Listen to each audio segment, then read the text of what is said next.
Bonjour, bienvenue, c'est Justicia Télévision. Installez-vous.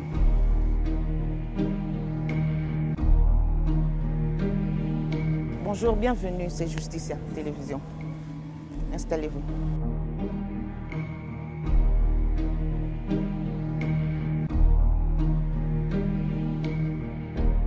Mesdames, Messieurs, bienvenue sur les antennes de Justicia Télévision. Comme vous le savez, la justice élève une nation, dit-on. Alors, Justicia Télévision vient de découvrir une ASBEL dénommée Convention pour la liberté et l'égalité. L'ASBEL est spécialisée dans la défense des victimes des abus de droit. Nous allons tous découvrir les objectifs, mais aussi les motivations qui ont poussé aux dirigeants qui sont avec nous pour créer cet ASBEL. Alors nous avons sur ce plateau le coordonnateur de l'ASBEL, Maître Daniel Leleko. Bonjour Maître. Bonjour Madame. Et bienvenue sur les antennes de Justicia. Je vous remercie énormément. Alors vous êtes accompagné de deux membres du comité directeur de votre ASBEL. Exactement. Il s'agit de Maître Merveille Mbouyi. Bonjour Maître. Bonjour Madame. Maître Régine Onema. Bonjour. Bonjour. Alors, on va d'ailleurs demander aux membres de votre ASBEL de vous applaudir parce que c'est une initiative qui n'a jamais existé, si on peut le dire, sur la ville de Kinshasa. Et encore, bienvenue. Maître Daniel, d'entrée de jeu, dites-nous un peu d'où est venue cette initiative de créer une ASBEL qui ne défendrait que les victimes des abus de droit. Merci beaucoup. D'abord, je nous présente. Nous sommes la Convention pour la liberté et l'égalité, une association sans but lucratif constituée conformément au droit congolais depuis 2016. Eh bien, inspiré par plusieurs faits, notamment lorsque nous descendions régulièrement à la prison centrale de Makala pour plaider quelques affaires dans le cadre de la profession, nous avons remarqué dans la prison qu'il y avait plusieurs pensionnaires qui étaient là sans jugement. Parce qu'on nous approchait, on nous sollicitait, quand ils voient un avocat, maître, aidez-moi, maître, achète-moi du sucre, tout ça.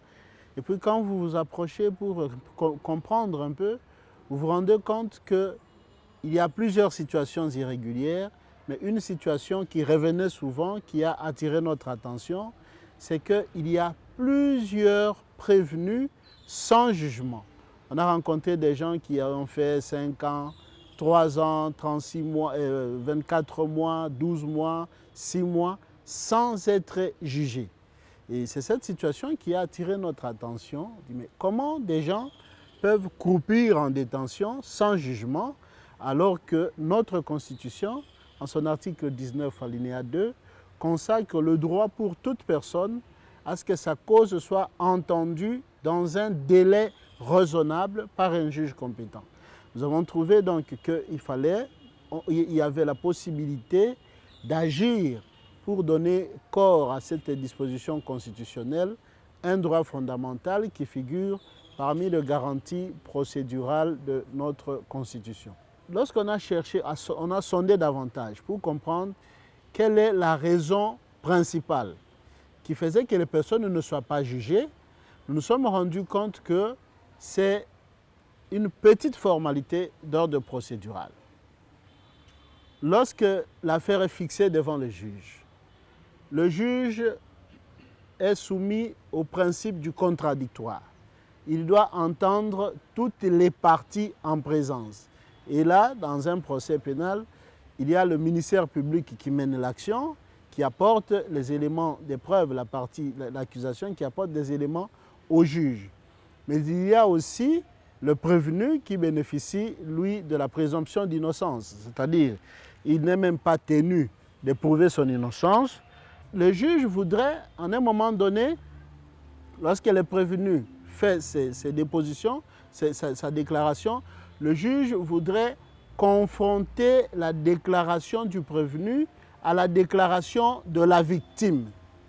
Il faudrait donc, pour le juge, avant de continuer de procéder, avoir la déclaration de la victime. Et c'est justement là le problème. La victime doit comparaître devant les juges. Pour qu'elle comparaisse, on doit lui notifier la date d'audience. La victime doit savoir que l'audience se tient à telle date et qu'elle est invitée à cette audience pour faire sa déposition.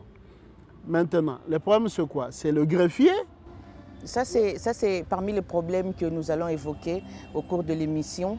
Mais notre souci, on devrait aussi passer la parole, par exemple, à Maître Merveille Mbouyi, qui devrait nous expliquer. Vous êtes une association d'avocats. C'est clair que tous les membres du comité directeur, vous êtes juristes et avocats.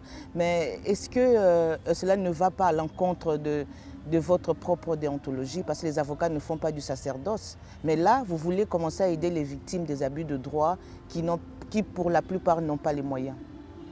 Merci pour votre question, madame. Effectivement, cela ne va nullement à l'encontre de notre déontologie, puisque, bien entendu, l'avocat doit vivre des honoraires. Effectivement, nous n'allons pas auprès de ces gens-là pour solliciter des services. Ça, ce serait du racolage. C'est ce qui est contraire à notre déontologie. Mais ils sont renseignés lorsque nous descendons dans des milieux carcéraux sur ce que nous faisons. Ce sont eux qui viennent vers nous et nous avons effectivement cette pleine liberté de pouvoir s'occuper de leur cas.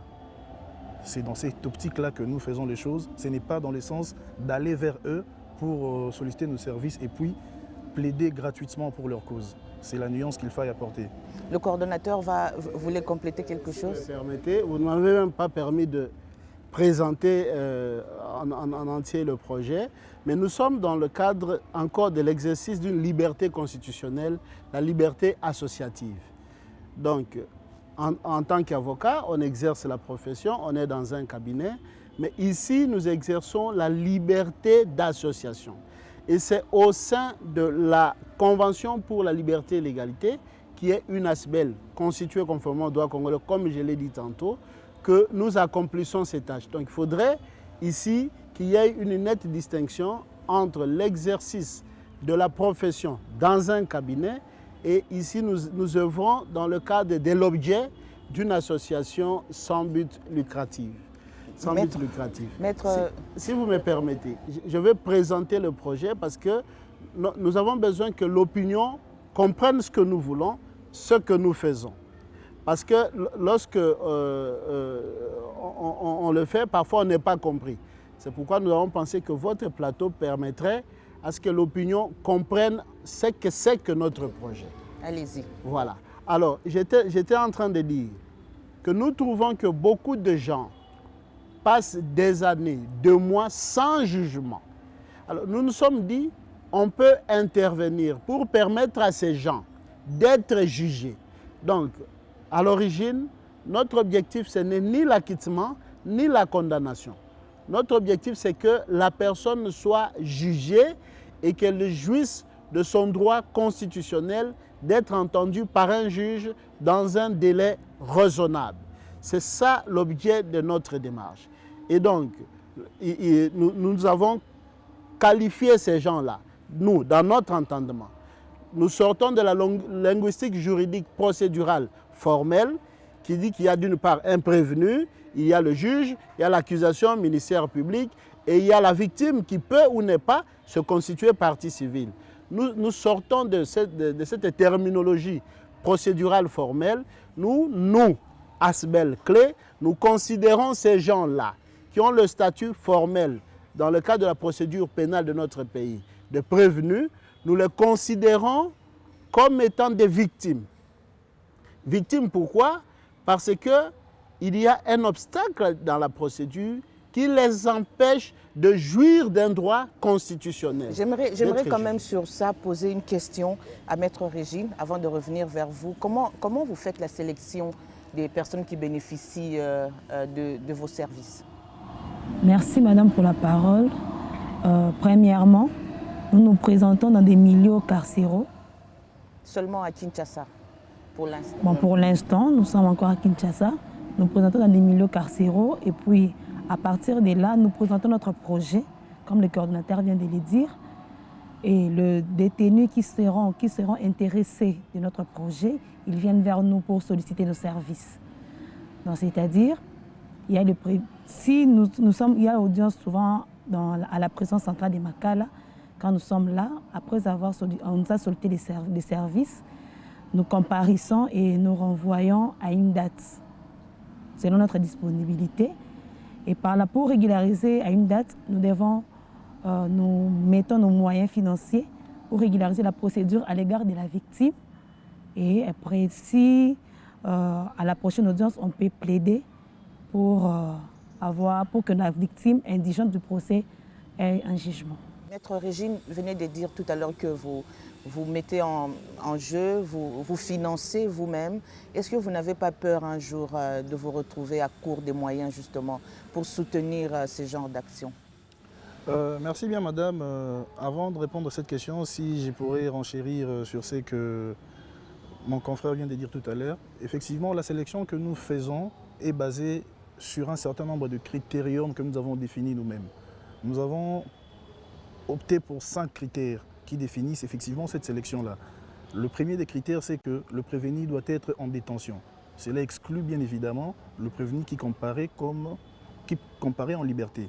Deuxièmement, les prévenus ne doivent pas avoir d'assistance, c'est-à-dire qu'il ne doit pas avoir d'avocat. Troisièmement, il doit accepter bien entendu nos services. Quatrièmement, il doit se retrouver dans une situation procédurale anormale. Et enfin, cette personne prévenue doit être indigente. Et cette indigence-là est bien entendu appréciée par nous-mêmes. Est-ce que vous pouvez quand même préciser pour les prévenus que vous avez dit tout à l'heure qui n'ont pas d'avocat, comme vous le dites, mais il y en a qui ont eu des avocats à un certain moment de la procédure, des avocats qui ont disparu. Qu'est-ce que vous avez prévu faire? Est-ce que vous devriez rentrer dans le dossier, recontacter cet avocat ou carrément vous faites fi de cette présence, peut-être du nom de l'avocat qui se trouve dans le dossier? Effectivement, vous savez, il y a des expériences très malheureuses avec les avocats que vous connaissez bien entendu. Et la plupart de ces prévenus-là ont des difficultés déjà à nous dire c'est quoi l'état complet de leur dossier. Et les avocats, ils ne nous donnent même pas la possibilité de savoir comment les contacter. Et effectivement, si nous savons les contacter, nous procédons comme tel, c'est-à-dire que nous appelons les confrères, nous lui demandons si il peut faire en sorte que nous donner un état d'avancement de ces dossiers-là, et nous succédons à ces confrères-là comme il est exigé par la déontologie pour poursuivre avec ces dossiers-là. Mais dans la plupart des cas, nous avons cette difficulté-là déjà de connaître qui a été l'avocat qui a comparu dans cette cause. Voilà. Maître Dani Oleko, nos téléspectateurs aimeraient quand même avoir un peu plus de précisions pour qu'il n'y ait pas confusion entre vos objectifs et ce qui se fait déjà dans les barreaux à travers les services Prodeo qui est déjà disponible pour les personnes qui sont dans le besoin justement d'assistance. Quelle est la différence entre vous et ces services? La différence justement, c'est la singularité de notre démarche. Nous avons une démarche singulière. Parce qu'étant avocat, on est passé par là. Il y a un service d'assistance gratuite organisé par nos barreaux. Est-ce que vous collaborez avec ou non? Dans un premier temps, pas encore. Le barreau organise ses services et parfois, il cible parfois les enfants, parfois même les personnes qui comparaissent en homme libre. C'est justement là, j'ai dit, la singularité de notre démarche. Le premier critère, c'est que la victime indigente du procès, comme nous les avons qualifiés, doit être en milieu carcéral. Voilà la singularité. Deuxièmement, il doit se retrouver dans une situation procédurale anormale. C'est-à-dire qu'il y a un obstacle dans la procédure qui empêche au juge de procéder et par conséquent détient la personne dans une situation de détention sans jugement. Donc nous avons choisi une catégorie spécifique pour mener notre action. Voilà un peu la différence. Et puis l'exigence de l'indigence. Nous considérons que nous devons venir en aide à ceux qui manquent le moyen de se prendre en charge. Et là, nous dépassons le formalisme parce que l'indigence est attestée par la production d'une attestation d'indigence. Un acte qui coûterait 30 $ américains, alors que la personne que nous voulons assister manque 10 $ pour pourvoir à la régularisation de la procédure. Donc nous apprécions l'indigence nous-mêmes. Voilà un peu la singularité qui nous démarque. C'est-à-dire qu'il suffit que la personne soit d'une apparence très sale, parce que si vous n'avez aucun document, c'est facile. Nous sommes juristes au-delà de tout et avocats. Vous savez qu'on nous a appris que l'avocat est le premier magistrat de son client. Donc nous avons la possibilité de poser des questions, de pénétrer la personne qui est devant nous pour nous assurer vraiment de son indigence. Et les jeux de cache-cache, nous savons très bien les dénicher. Notre problème, c'est que nous sommes dans une démarche que nous considérons noble, qui va aider la République démocratique du Congo en désengorgeant les juridictions et pour désemplir les maisons d'arrêt, ce qui permettra à ce que les pensionnaires qui restent puissent au moins vivre dans des conditions un peu plus humaines. Vous connaissez la situation de nos milieux carcéraux.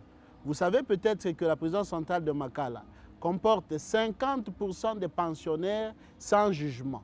Ça, vous le savez. 50% des pensionnaires de la prison centrale de Makala sont sans jugement. Donc, ce sont des personnes dont leur place, c'est dans des maisons d'arrêt. Nous avons appris la procédure pénale, nous tous. C'est dans des maisons d'arrêt, mais comme il n'y a pas de distinction entre maisons d'arrêt et prison chez nous, nous constatons la situation, mais nous disons, on peut faire quelque chose. Nous pouvons faire quelque chose pour notre pays dans ce que nous savons faire. Voilà pourquoi nous nous sommes lancés et nous avons besoin que les personnes nous comprennent notre démarche et que les personnes puissent se joindre à nous pour qu'ensemble nous puissions faire quelque chose dans le secteur de la justice. Maître Régine, l'association existe depuis 2016, mais nous savons aussi que sous la toge, il n'y a pas de sexe. Mais votre présence, une présence féminine dans ce projet devrait avoir un objectif. Quel est cet objectif caché que le coordonnateur refuserait de dire aux téléspectateurs? Est-ce que vous êtes là pour traiter aussi des dossiers avec beaucoup de passion ou vous êtes là comme avocat, parce qu'il n'y a pas d'avocate? Est-ce que vous êtes là pour essayer de sensibiliser, comme ça vous faites un peu le travail de femmes, c'est-à-dire soutenir le projet en acceptant de convaincre les pensionnaires qui ne sont pas d'accord? On essaie de comprendre parce que la parité n'est pas déjà respectée jusque-là. La présence de la femme dans les comités, il y a beaucoup de femmes. Malheureusement, il y a eu des circonstances qui n'ont pas permis pour que nous soyons là. Mais par rapport à nous, à ces projets, il n'y a pas un objectif caché comme tel. Nous sommes là, nous sommes avocats. Vous avez bien dit que dans la profession d'avocat, il n'y a pas de sexe. Nous sommes là, nous travaillons avec passion comme nous travaillons dans d'autres dossiers. Donc, on n'a pas une particularité pour ces dossiers, on ne travaille pas avec passion et pour notre dossier, on travaille avec passion. Non, nous sommes avocates, même dans ces projets, nous demeurons avocats et nous travaillons toujours avec beaucoup de passion. Maître Merveille, le sous-entendu de ma question était de comprendre, est-ce que la présence de la femme dans ce projet, ça ne va pas handicaper votre travail? Il y a des dossiers de divorce qui se transforment en matière pénale. Il y a des dossiers qui pousseraient peut-être à ce qu'il y ait une influence dans votre démarche, dans la prise des décisions. Non, je ne pense pas que la présence de la femme puisse handicaper notre démarche, puisque déjà nous sommes avocats et nous agissons comme des professionnels. C'est-à-dire que nous nous départissons d'un certain nombre de sentiments dans l'exercice de nos tâches respectives. Nous sommes là dans le cadre d'un projet et nous nous sommes assignés des objectifs clairs que nous nous donnons le moyen de les atteindre. Et il n'y a pas d'objectif caché, bien entendu, et tout celui qui preste dans le cadre de ces projets, homme comme femme, le fait avec dévouement, avec passion, sans aucune forme d'arrière-pensée possible. Monsieur le coordonnateur, je reformule chez vous, est-ce que ça vous arrive de plaider coupable pour un détenu que vous avez suivi? Oui, je vous ai dit que notre objectif primaire, ce n'est ni la condamnation ni l'acquittement, mais c'est le jugement. Le jugement, donc, il peut venir un jugement d'acquittement, tout comme un jugement de condamnation. Lorsque nous sommes en présence des preuves présentées par les ministères publics qui sont irréfutables, et lorsque la VIP, la personne que nous assistons, avoue les faits et que les procès-verbaux le témoignent, nous pouvons plaider coupable. Et je pense qu'il arrive à tout avocat raisonnable de le faire. Parce que nous sommes parfois l'objet de certains clichés. On dit l'avocat, c'est celui qui nie tout. Il y a même un auteur qui a écrit, comme je n'ai rien à cacher, je n'ai pas besoin d'avocat. Ça veut dire qu'on ne prend l'avocat que quand on veut cacher quelque chose. nous exerçons la profession d'avocat conformément au serment. À notre serment, celui de ne plaider que les choses que nous estimons justes en âme et conscience. Donc nous respectons ces serments.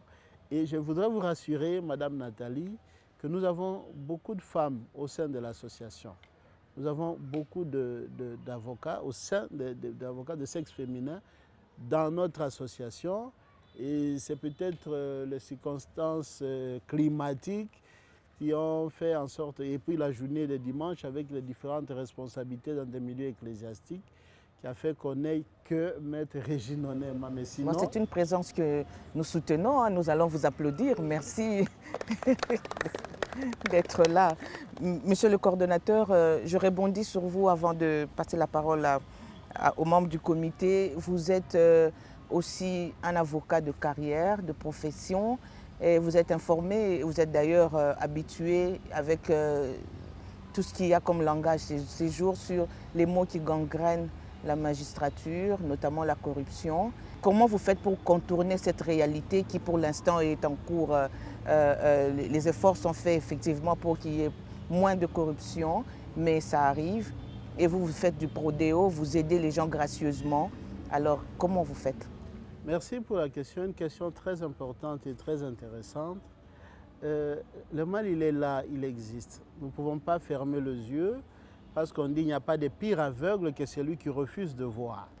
Le mal est là, il existe. Et parfois, dans l'exécution de notre projet, nous y faisons face.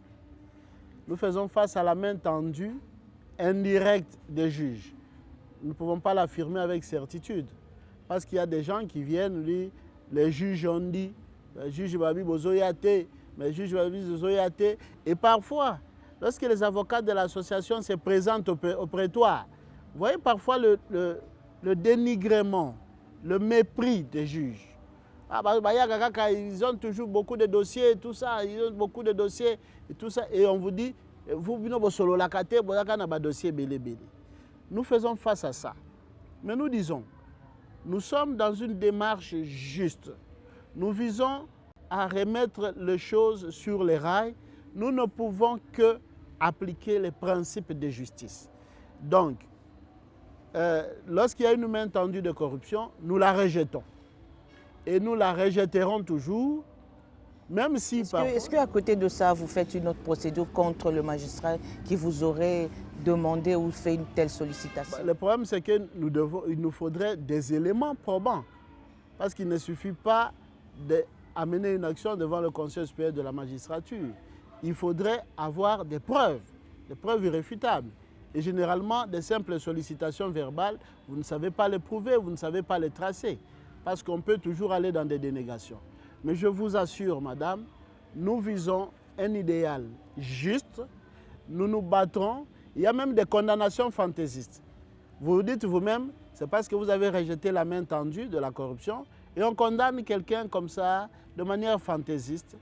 Et nous avons pris l'engagement dans de pareilles circonstances de former appel jusqu'au jour où nous aurons des éléments palpables, probants de sollicitation de corruption. Nous allons les présenter devant le Conseil supérieur de la magistrature contre des juges qui se comportent comme ça.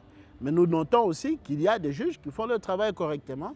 Pour preuve, à ce jour, nous avons presque 100 dossiers plaidés, parmi lesquels une trentaine de prononcés. Et dans cette trentaine de prononcés, nous avons 16 acquittements. Ça, vous faites votre propre publicité, là? Non, je vous dis, ce sont des données. C'est des chiffres vérifiés, vérifiables. Nous avons les identités, Madame Nathalie, nous avons nos registres, nous avons les identités des personnes acquittées, il y a même des images. Que nous allons d'ailleurs diffuser en fin de cette émission. Exactement, pour prouver il y a des images. Vous allez voir ces messieurs qui parlent, qui se réjouissent.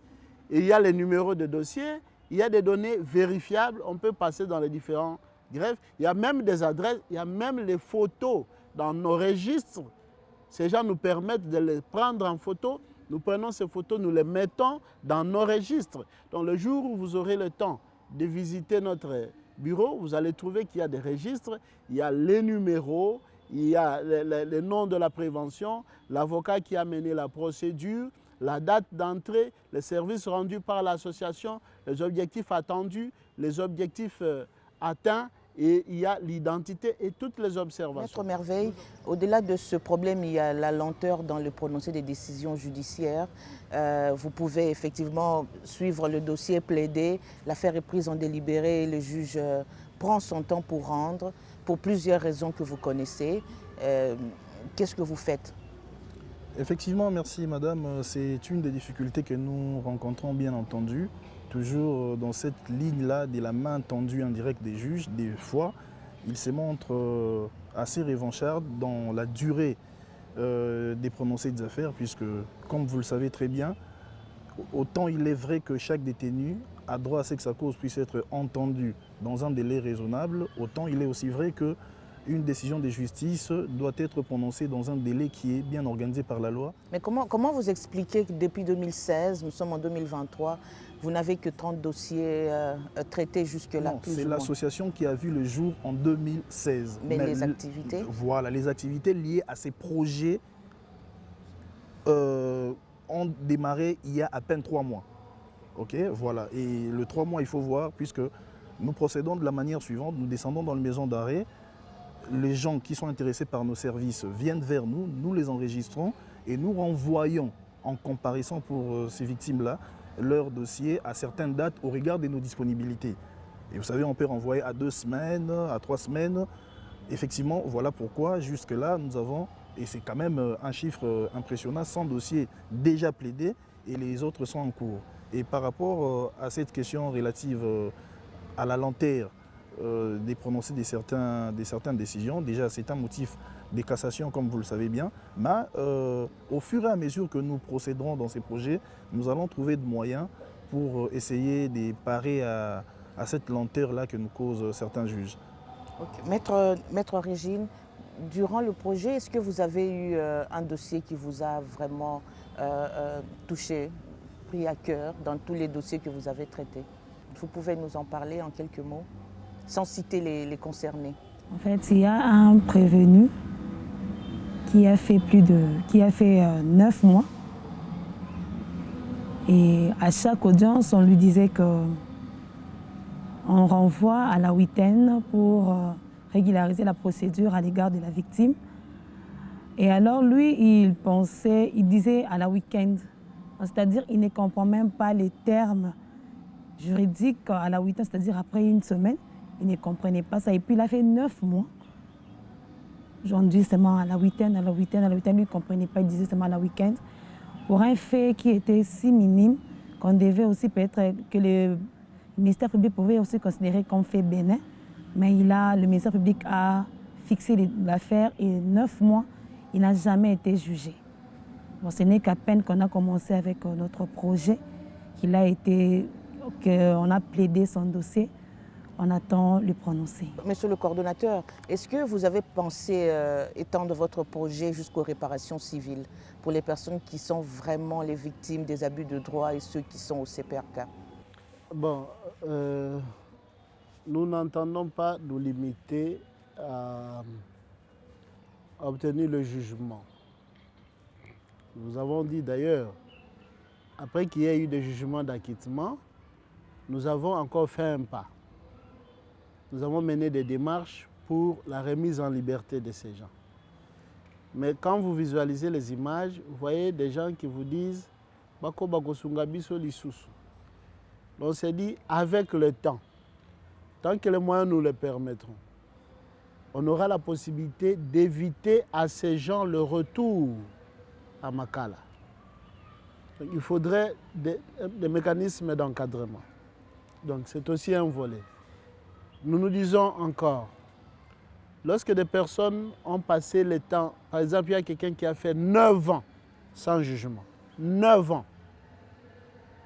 Il faudrait quand même, à un moment donné, parce que le chef de l'État prône l'état de droit, et l'un des piliers de l'état de droit, c'est le droit au juge. Il faudrait qu'à un moment donné, que le préjudice subi, c'est pourquoi nous avons dénommé les victimes du procès. que le préjudice subi par cette personne soit réparé. Bien sûr. Mais à ce stade, nous n'avons pas encore touché cet aspect des choses. Nous nous disons, nous devons commencer quelque part. Nous devons d'abord commencer quelque part. Nous devons d'abord bien faire ce que nous avons commencé. Et si nous voyons que nous avons réalisé un aspect qui figure parmi les objectifs et qu'on peut viser d'autres aspects, on va y aller parce que qui trop embrasse, mal étreint. Voilà. Maître Merveille, en 3 mois d'existence normale, vous existez depuis 2016, mais depuis que vous avez commencé, ça fait 3 mois, vous avez 30 dossiers, mais vous êtes conscient que les victimes des abus de droit représentent pratiquement 50% des pensionnaires au CPRK. Est-ce que vous pensez être capable de traiter tous ces dossiers? Parce qu'il faut le reconnaître que vous faites parmi des rares ASBL qui sont dans ce secteur et qui travaillent comme cela. Effectivement, nous ne pouvons pas avoir la prétention de dire que nous allons traiter tous les dossiers, mais nous sommes dans le cadre d'une démarche qui vise à ce que nous puissions, en temps soit peu, décongestionner ces milieux carcéraux. Nous travaillons en équipe et nous pensons qu'aux jours à venir, l'association va prendre encore du volume. Autant de personnes épris de justice vont nous rejoindre dans la barque et plus nous sommes nombreux, plus nous aurons Dieu aidant le moyen de pouvoir nous occuper dignement de ces nombreux cas et avoir, si possible, autant de libérations pour effectivement libérer au fait ces milliers. Vous n'avez pas peur un jour d'être poursuivi pour trafic d'influence? Nous ne faisons pas du trafic d'influence et nous n'avons pas peur d'être poursuivis pour ce que nous ne faisons pas. Monsieur le coordonnateur, décongestionner les milieux carcéraux, c'est aussi une mission dévolue au ministère de la Justice, parce que c'est à eux aussi ce travail de regarder ce qui se passe dans les milieux carcéraux. Est-ce que vous êtes en collaboration? C'est une question, mais j'aimerais que vous puissiez rebondir sur le problème de trafic d'influence aussi, qui est une question assez pertinente, parce que plus l'association devient influente, plus les ennemis du droit trouveraient toujours la petite bête pour ce que vous faites comme travail et vous pourriez utiliser de votre influence pour libérer peut-être des gens qui n'en avaient peut-être pas droit. Bon, au fait, trafic d'influence, lorsque j'envoie la définition légale, je pense non, nous ne le faisons pas. Tout ce que nous faisons... Quand vous serez beaucoup plus grand que ça. Ouais, pardon? Quand vous allez vous agrandir, est-ce que vous n'avez pas peur de ça? Non, non. Au fait, nous n'avons pas peur parce que nous savons que tout est possible. Jésus-Christ, qui est venu sauver l'humanité, a été accusé et condamné. Donc, nous pensons que pour une cause juste, même si on nous accuse, même si on ne nous comprend pas, et que demain, on nous calomnie, et que peut-être nous devenions nous aussi les VIP, ça ne nous surprend pas. On s'attend à tout, pourvu que nous restions dans les principes de justice. Ça, j'insiste. Nous demeurons dans les principes de justice. Nous ne voulons pas nous écarter de ce qui est juste. Nous faisons ce qui est bon pour la nation, bon pour nos compatriotes, et nous pensons qu'avec la volonté politique qu'il y a au sommet de l'État, nous serons compris et accompagnés. Et votre partenariat avec le ministère de la Justice? Oui, j'étais en train d'y aller. Nous avons déjà saisi le ministère de la Justice et nous espérons que dans les prochains jours, son Excellence Madame ministre d'État, ministre de la Justice et garde des Sceaux, va réserver une suite à notre courrier. Nous entendons nouer des partenariats avec les pouvoirs publics parce que nous considérons que ce que nous faisons a une utilité pour l'assainissement du secteur de la justice dans notre pays. Et donc, nous entendons tendre la main au Conseil supérieur de la magistrature, au ministère de la Justice et même à toute personne éprise de justice, comme l'a dit Maître Mbouy, pour qu'on puisse ensemble aller de l'avant, regarder dans cette direction et atteindre certains objectifs, des objectifs nobles. Voilà ce que nous attendons. Maître Merveille, la justice élève une nation, mais aussi nul n'est censé ignorer la loi. Vous avez tout à l'heure, Maître Régine a parlé tout à l'heure de l'exemple du justiciable qui ne comprenait pas les termes juridiques. Mais est-ce que vous avez pensé aussi pallier cette ignorance au lieu de régler le problème qui s'est déjà posé? Oui, et bien entendu, nous attendons pallier effectivement cette ignorance. Déjà, le principe en soi n'est qu'une abstraction juridique. Il y a effectivement un bon nombre de justiciables qui ne comprennent rien effectivement de la justice, mieux des termes judiciaires. Et un des obstacles, c'est d'abord le manque de compréhension de ces termes judiciaires, mieux de la procédure judiciaire par ces prévenus-là. La meilleure des manières pour nous de pallier à cela, c'est de les approcher et de les faire comprendre. Et ce que nous faisons, c'est déjà une manière de pallier à cette ignorance-là. C'est dire qu'une personne qui était là ne comprend même pas pourquoi il est en détention pendant longtemps sans être jugé. Mais nous, en comprenant que c'est tel obstacle qui pose problème, nous essayons d'élever cet obstacle-là, nous pallions à ça. À la même occasion, nous expliquons à ces gens-là qu'à tout moment qu'on vous demande de revenir à la huitaine, voilà la raison, elle est telle, et ils comprennent, d'autres comprennent. C'est par des séances de sensibilisation ou comment vous faites? Quelle est la procédure pour ça? Bien après, nous allons penser, effectivement, puisque nous sommes dans le cadre d'une démarche, il y a effectivement des pans, nous penserons à voir ces gens-là et procéder petit à petit au fur et à mesure que nous allons évoluer avec le projet. Monsieur le coordonnateur, vous avez, au-delà de l'ASBEL, évidemment vos cabinets privés avec des dossiers privés. Est-ce que ça ne va pas gêner un certain nombre de choses?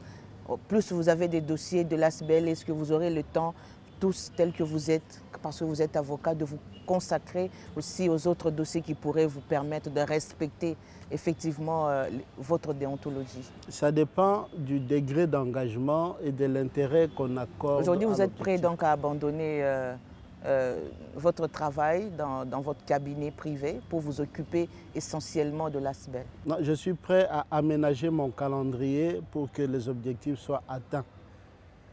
Et je sais le faire. Je sais aménager mon calendrier pour qu'aucun des aspects ne souffre. Donc c'est ça que je fais. J'aménage mon calendrier pour que l'initiative VIP puisse aller de l'avant le plus loin possible et que mes activités personnelles ne puissent pas en pâtir non plus. Donc j'essaie de donner de l'intérêt à l'un et à l'autre aspect ou aux différentes facettes de la profession que j'exerce. Maître Merveille, nos téléspectateurs qui vous suivent, d'autres aimeraient avoir une petite compréhension de votre travail et même du lieu où vous contactez, mais en lingala. Vous pouvez vous permettre de le faire. Une petite explication, un petit message en lingala, oui, pour que vous soyez mieux comprise. À ceux qui vous suivent, évidemment, Justice est aussi dans les milieux, la télévision quand même est dans les milieux carcéraux, donc on suit. À lingala, tokendaka na ba prison, donc mosala na bino ezani. Mosala toza ba avocat, toza ba avocat, to défendaka bato, toza ba auxiliaire de la justice. Alors tokendaka pona projet oyo ya VIP victime indigente de procès, tokendaka na ba prison, tokei to présenter projet na biso, totangi ba critères na biso oyo to salelaka. Après avoir présenté ba projet na biso, nde bato oyo basepeli na bakosepela ba service na biso na misala to présenter bango bakoya vers biso et puis bakoexpliquer biso ba problème na bango. Alors côté na biso tokokita so bapesi ba dossier to ba numéro de dossier soki moyen ko to comparaître donc to milakisi liboso ba juge.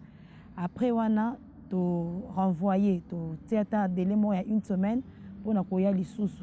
À partir de là, on a tous na tribunal, na greffe, na biso, pour na un dossier par rapport au enregistré.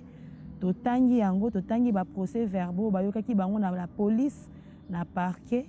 Après on a to kozonga les sous na tribunal, na prison, ils allaient na audience foraine, to ke na prison, to plaider et puis to zeli jugement. Objectif na biso c'est que batu oyo bazali na prison bazala juger.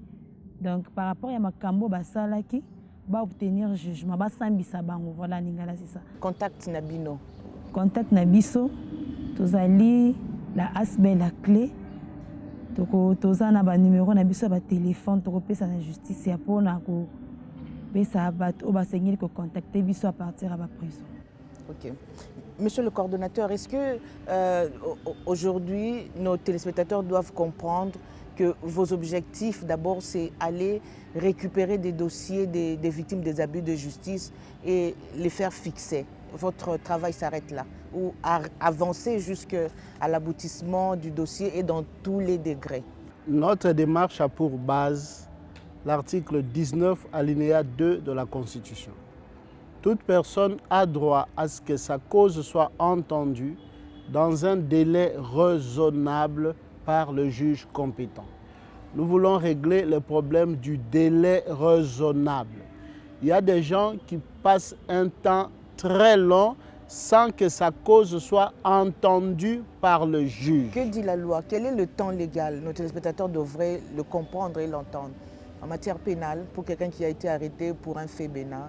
Non, même s'il n'y a pas, je ne saurais pas dire qu'il y a le délai de autant de mois ou d'autant de jours, mais le principe est que la matière pénale, c'est une matière qui requiert célérité. Célérité, pourquoi? Parce que l'enjeu du procès, ce sont les droits fondamentaux. C'est soit la liberté, c'est soit l'honneur, soit même la vie ou les biens de la personne humaine. C'est ainsi que la matière pénale, c'est une matière qui requiert célérité. Un délai raisonnable, ça veut dire un délai qui ne soit pas trop long, mais qui ne soit pas trop court non plus. Donc il faudrait que... La loi n'a jamais été précise. La loi n'a pas précisé, dire délai raisonnable, c'est 1 mois ou c'est autant. On parle du temps pas voisin précisé, aussi. mais c'est la doctrine qui vous dit le délai raisonnable, c'est un délai qui ne peut pas être trop long ni trop court. Comment voulez-vous, madame, qu'une personne dont l'affaire a été fixée devant le juge, et tout simplement parce que la victime n'a pas été entendue, puisse faire 24 mois sans être jugée, alors que, même dans les circonstances normales, lorsque la personne aurait été jugée, elle aurait été condamnée par exemple à 1 année d'emprisonnement. Vous voyez déjà que là, il y a une irrégularité. Et c'est contre ça que nous nous battons. Les personnes sont bloquées en détention, ne sont pas jugées parce qu'il y a une formalité de la procédure qui empêche au juge de continuer à procéder. Et ces gens-là, ce sont des ignorants. Des ignorants du droit. Excusez-moi, ce n'est pas une insulte, c'est une manière de dire la réalité. Oui, des ignorants du droit. Alors, les problèmes d'alphabétisme et en général d'alphabétisme juridique en particulier, ce sont des problèmes structurels. Parce que la Constitution impose au pouvoir public le devoir d'enseigner les droits fondamentaux. Il faudrait que les gens connaissent leurs droits fondamentaux. Mais les gens les ignorent, ils ne connaissent pas leurs droits fondamentaux. Les avocats qui devraient les aider ne les aident pas parce que ces gens n'ont pas de moyens pour payer les honoraires des avocats. Il y a les services d'assistance gratuite qui sont prévus par la loi, mais qui sont lacunaires, qui comportent certaines lacunes. C'est ainsi que nous, Congolais patriotes de bonne volonté, nous venons pour aider les gens à être jugés dans un délai raisonnable. Pour ceux dont le délai est déjà très long, nous nous disons on ne peut pas reculer le temps pour qu'ils soient jugés dans le délai raisonnable, mais on veut au moins recoller les morceaux, on veut arranger ce qui peut encore l'être pour que ces personnes soient jugées. Et qu'est-ce que nous faisons? Nous faisons à ce que la victime soit atteinte, pour que si la victime comparaît, le juge prend sa disposition. Mais si la victime ne comparaît pas, le juge peut passer outre la comparution de la victime, pourvu qu'il y ait au dossier un exploit régulier attestant que la victime a été atteinte et s'est abstenue de comparaître. C'est ce que nous faisons avec nos moyens personnels. Alors, Maître Merveille, tantôt, vous avez parlé des victimes des abus de droit. Vous êtes aussi d'accord que ce n'est pas seulement peut-être le fait de la mauvaise foi des magistrats, mais aussi il y a des victimes qui sont des abus de droit parce qu'ils n'ont pas de frais d'argent pour assurer les frais de procédure au niveau des greffes. Est-ce que vous avez aussi pensé entamer un travail dans ce sens-là? Parce que pour l'instant, les frais demandés pour tout ça sont irréguliers. Est-ce que vous aussi, en payant ces frais-là, vous n'ajoutez pas une irrégularité sur une autre? Non, justement, effectivement, c'est dans ces cas-là. Parce que vous voulez combattre justement les irrégularités. Bien entendu, mais l'État n'a pas pourvu une caisse pour que le greffier puisse puiser dessus et régulariser cette procédure-là à l'égard de ces victimes. Et l'irrégularité que nous combattons, c'est justement celle de voir des personnes rester pendant trop longtemps dans les milieux carcéraux pour cause des manques d'un $10 afin de régulariser la procédure. Voilà pourquoi nous proposons de pouvoir lever cet obstacle procédural afin de venir en aide à ces gens-là. Okay? Est-ce que vous avez essayé de comprendre combien coûte une procédure? Oui, effectivement. Par prévenu. Par prévenu. Bon, il n'y a pas de barème des barèmes judiciaires qui sont fixés, mais ça varie. Ça dépend d'une juridiction à une autre. Monsieur le coordonnateur, vous n'avez pas peur d'être essoufflé un jour avec ça? Bon, c'est pour cela que nous profitons de votre plateau, n'est-ce pas, pour porter à la connaissance de l'opinion notre projet, pour que s'il y a des personnes de bonne volonté, elles pourront venir à notre secours. De toute façon, même la vie, elle s'arrête un jour. Donc vous ne direz pas, je ne vivrai pas parce que la vie va s'arrêter. On commence et selon la mesure de nos possibilités, on va jusqu'à ce qu'on soit incapable de continuer. Mais nous pensons que la justesse de notre cause. Quelles sont les garanties que vous donnez aux partenaires qui vous suivent en ce moment, que l'ONG ne va pas éclater après peut-être une année comme on en a l'habitude? De voir des ASBEL qui commencent en grande pompe après ces 3 mouvements qui se scindent, initiative 1, initiative bis et initiative féminine, tout dépend. Mais quelles sont les garanties que vous donnez pour ça? Il y a aussi des ONG qui n'éclatent pas, qui continuent. Donc on doit prendre les illustrations de part et d'autre, ne seront pas seulement négatifs. Il y a aussi des ONG qui avancent de progrès en progrès. La garantie, c'est notre foi en des valeurs. Lorsque nous exécutons notre projet, on a même de la peine, Madame Nathalie, ça fait parfois rire, mais ça fait mal. Des gens ne nous croient pas. Les gens disent, ah, beaucoup aussi, nous disons non. C'est vrai ou c'est faux? C'est faux. Vous le dites sans peur d'être contredit. Sans peur d'être contredit. C'est faux, personne ne nous donne un seul sou. Mais maître Régine a souri, donc son sourire cache quelque chose. Non. Mais ce n'est pas grave. Vous voyez, les gens ne croient pas aux valeurs. La société connaît un certain recul des valeurs. Que les gens ne croient pas qu'il y a des gens qui peuvent se dévouer au service de l'autre. Et c'est ce qui manque à notre pays. Se dévouer au service de l'autre. C'est une clé de l'élévation. Jésus-Christ l'a fait. Il a servi, il a donné sa vie comme une victime propitiatoire pour la cause de l'humanité. Et aujourd'hui, il en tire le plus grand bénéfice. Tout le monde l'adore. Nous pensons que se dévouer au service de l'autre, c'est quelque chose de très précieux et nous devons chercher à reconstruire des valeurs. On avait une discussion, par exemple, avec les agents de la prison de Makala. Nous leur disons non. Nous faisons ça parce que nous sommes des patriotes. Nous faisons quelque chose pour nos semblables, nos patriotes congolais. Nous disons que c'est notre contribution à l'émergence du Congo, à l'assainissement du secteur de la justice. Et les gens ne nous croient pas, les gens ne croient plus aux valeurs. Est-ce que vous pouvez prendre votre argent, mettre et c'est ce que nous faisons. Ces gens, ils sont là, ils témoignent. Nous avons des données vérifiables. Ces données, nous pouvons les mettre à la portée du public. Tout le monde peut les vérifier. Donc notre garantie, c'est la foi, notre adhésion à des valeurs, à l'altruisme. Nous sommes vraiment des gens qui sont convaincus qu'en aidant l'autre, on donne un sens à la vie. Parce que si on ne se met pas au service des autres, la vie ne vaut rien.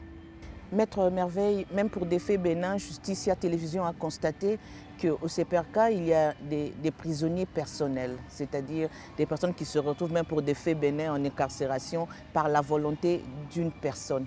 Est-ce que vous pensez être à l'abri de ces influences politiques et sur votre travail? À partir du moment que nous croyons à une cause juste, nous pensons que rien allant dans ce sens-là ne peut nous ébranler, bien entendu. Effectivement, tous ceux qui se retrouvent là dans des prisons le sont parfois injustement. Okay?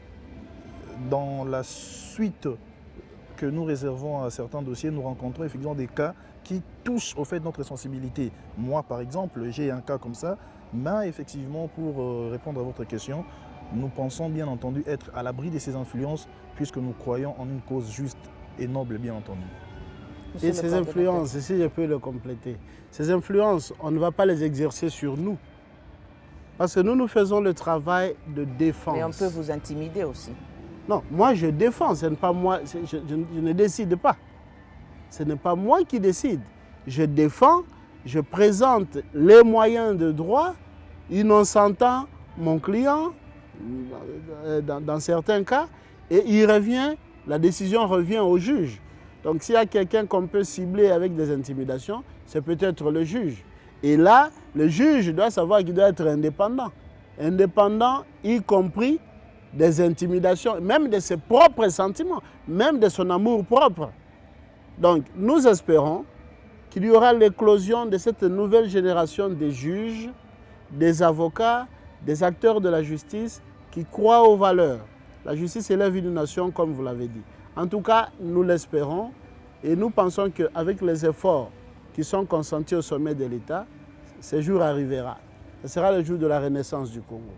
Alors on va terminer, on est à la fin de notre émission. La parole est accordée à chaque membre du comité pour un mot de conclusion sur fond de souhait par rapport à vos attentes et vos objectifs de l'ASBEL, Maître Merveille. Tout le monde puisse s'imprégner de ces projets dont le caractère salvateur pour la justice ne souffre d'aucun doute, surtout les acteurs judiciaires, les juges, le greffier, tout ce qui intervient dans la chaîne de la justice puisse comprendre le bien fondé de ces projets et nous accompagner. Au-delà de ça, toute personne éprise de justice doit être saisie de ce que nous faisons et en comprendre l'utilité et nous accompagner dans cette démarche-là. Et ça sera pour nous une très grande victoire et c'est quelque chose que même les générations futures vont pouvoir en bénéficier. Ça ne peut pas être nous forcément, mais demain, d'autres peuvent prendre le relais et ça continuera ainsi. Et vous pensez arriver à objectif zéro abus de droit? Nous pensons surtout que nous allons faire ce qui est à notre possible pour atteindre notre objectif et nous allons l'atteindre. Maître Régine, votre mot de la fin. Bon, mot de la fin, par rapport à nos différents objectifs, nous sommes plus dans ces projets VIP, victimes indigentes du procès. Nous demandons l'accompagnement, comme Maître Merveille l'a dit, du pouvoir judiciaire. Parce que nous-mêmes, nous ne serons pas arrivés à nos objectifs. Alors, nous sollicitons du pouvoir judiciaire de nous accompagner dans ces projets. C'est-à-dire le juge, tout le monde qui sont fans de la justice, qui veulent que notre pays soit élevé par une très bonne justice, qu'ils puissent nous accompagner pour que notre projet ait son objectif. Avant de passer la parole au coordonnateur, nous allons d'abord visionner avec vous le reportage que vous avez réalisé avec les bénéficiaires, les premiers bénéficiaires de votre action sur terrain.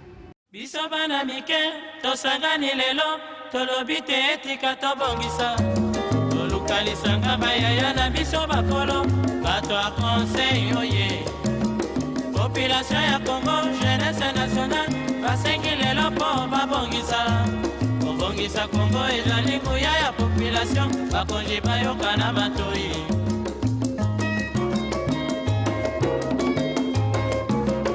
Kobongisa mboka eponi motu te. Moto nyonso na mosala.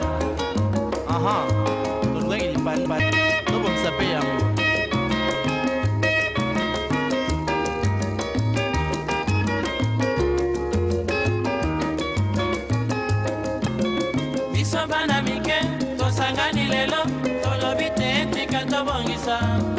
Lokalisanga baya na biso bakolo bato a conseil oye. Population ya Congo, jeunesse nationale, basengi lelo po babongisa. Kobongisa Congo ezali nguya ya population, bakonzi bayoka na matoi. Bato a Congo oye, bato a Congo oye, bato a Congo oye, bato a Congo oye, yoka lelo, bato a Congo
Comme on a maïl honoré, en tout cas, na oume na boloko trop mingi.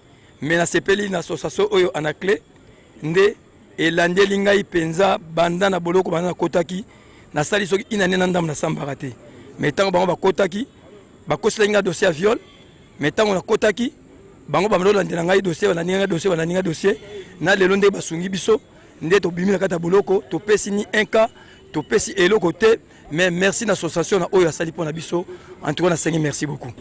Comme on a eu ma vie à ma caisse, na sepeli mingi na musala o association clé et sali pona biso puisque lelo to se retrouver sous libanda pour ba famille ezaki na makoki te ya koza ba mettre avocat yango association clé asali biso musala oyo yango pe to senga pe na association clé batika biso te basunga biso pe nde babimisi biso na prison pe nde pe basunga biso pe tati libanda kombola nganga wata totala na sepeli mingi na association clé bolamu esaleli ngai bapara bazalaki na makoki ya kobimisa nga te mbe bango balandeli nga tindeli na se retrouve na kobima prison nasali 3 mois na kokokisa 4 mois le 17 yango napesi bango merci eloko ya mingi akopesa bango eza te yango napesi bango merci nzambe apesa bango makasi bakende liboso na bolamu otu basaleli ngai asepeli mingi na ramu association clé esali biso papa na umi to na prison na bana basamba te eloko te na yamona association clé andeli ngai ti na dossier na ngai bakite yango mpo balandi nga ti na prison ya kobimisa nga libanda yango napesi bango merci batika biso te basoutenir biso ti na suka nzambe apambola bango. Merci beaucoup pour la parole accordée. C'est un des membres de l'association Sabit Lécatif au nom de Clé, Convention pour la liberté et l'égalité. Nous sommes dans l'une de nos activités qui consiste à pouvoir suivre des dossiers de certains détenus au sein de la prison centrale de Makala qui n'ont jamais connu de procès. Et vous avez constaté avec nous aujourd'hui, nous avons un échantillon de au moins 9 cas où nous les avons assistés au niveau de différents tribunaux. Nous avons eu de jugements qui les ont acquittés. Et nous sommes là, nous continuerons encore à faire ce travail dans le souci de vouloir désengorger la prison centrale de Makala qui a plusieurs personnes qui sont là, qui n'ont pas de jugement, qui n'ont pas de procès et qui ont des situations tellement ambiguës. Donc voilà les petits messages que nous pouvons donner à l'intention de tous. Et dans les prochains jours, nous allons fixer l'opinion pour d'autres activités, aussi peut-être pour une sortie médiatique pour nous faire connaître dans la société congolaise, particulièrement à Kinshasa, parce que nous sommes à Kinshasa. La première étape consistait à pouvoir suivre leur dossier judiciaire, qu'ils soient jugés et que chacun puisse avoir une décision de justice. Et comme je l'ai dit tantôt, pour eux, c'était une décision d'acquittement. Et maintenant, nous allons voir comment suivre d'autres qui sont encore en prison. Nous avons leurs coordonnées et nous allons peut-être plus loin réfléchir dans un souci de réintégration pour les éviter de revenir à nouveau dans cette prison centrale de Makala.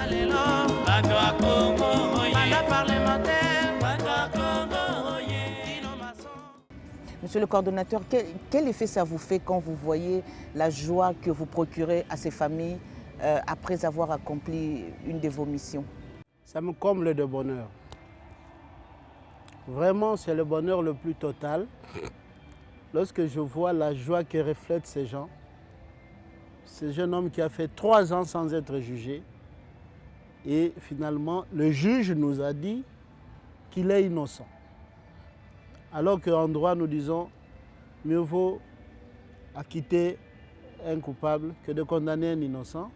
Nous avions eu des innocents, vous les avez vus, des innocents qui croupissaient en détention. Donc quelque part, la société a été injuste à leur égard. Parce que si on les avait jugés dans un délai raisonnable, la justice aurait attesté leur innocence, ils auraient été libres, ils n'auraient pas passé autant de temps en prison. C'est ainsi que je dis, nous sommes la Convention pour la liberté et l'égalité, la clé, une ASBEL. Nous avons conçu ce projet que nous avons dénommé Initiative VIP. VIP, c'est Victimes indigentes du procès, pour prendre en charge ces personnes qui sont les victimes de notre système de procès pénal qui n'est pas bien aménagé pour permettre à ce qu'ils soient jugés dans les délais. Nous venons en aide à ces gens. Nous venons enlever l'obstacle de la procédure qui les empêchait d'être jugés. Nous plaidons pour eux gratuitement.